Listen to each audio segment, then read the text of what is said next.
part of being an international business, and I come to accept this now, is international travel. I'm off to the UK for a couple of weeks to do some filming. So I am looking forward to that. And I think I'll be looking forward to leaving the UK and coming back. Yeah, that's often how it goes, isn't it? You get back to the UK, spend some time there, and you're often looking to get back home and to get back to it. So you're in a really exciting country, okay? Especially for us at Hoxton. Part of our growth plans are to really accelerate our presence in the USA. But the USA for you isn't new, right? No, absolutely not. No. So I've been in the US for 6 years now. And a good amount of that time has been focused on building out US businesses in the advisory space. Focused on not only the domestic business, but also the international. So. Okay, great. So let's give us a little bit of an insight then into the difference between the domestic business and the international, and why really you see that as such a huge opportunity. Yeah, so I think, look, Hoxton, firstly, already has a solid US business. Okay, the US business is great. But I think that what our focuses are at this time is to really home in on and tune in on the build out of the domestic business. Okay, so we want to focus on building out the domestic business and equally continue to build out the international business, okay, which as you'll know is a very niche area for us, and generally in the US as well.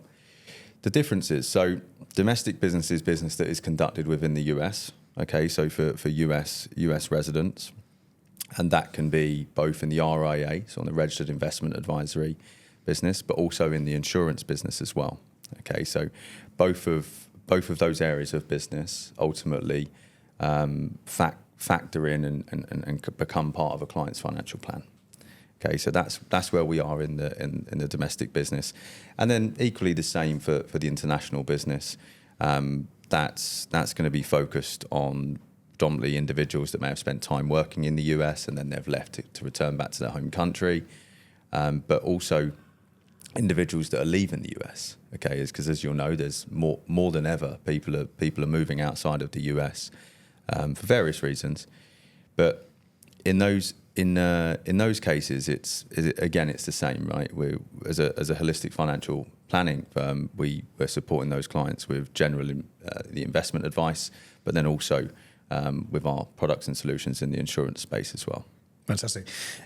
Interesting to say about lots of people leaving the US. It seems to be a common theme really across most English-speaking countries now, the amount of people that are moving abroad.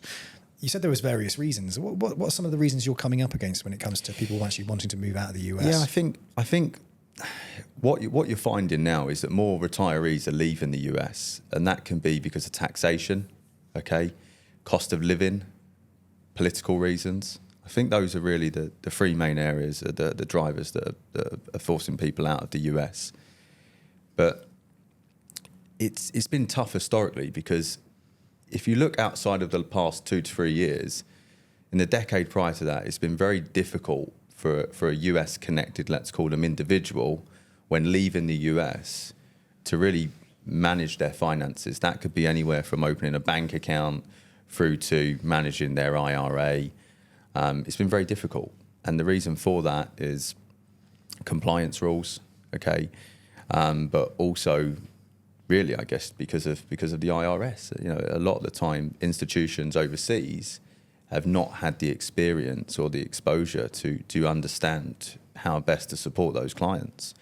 But what we have found in the past 2 to 3 years, more so in that time, is that we are now in a position to be assisting those clients, and Hoxton as a business was on that train right from the beginning.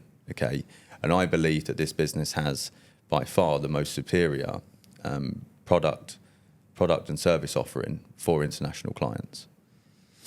So when we look at the advisor market in the US, okay, right, how many advisors are there in the USA operating?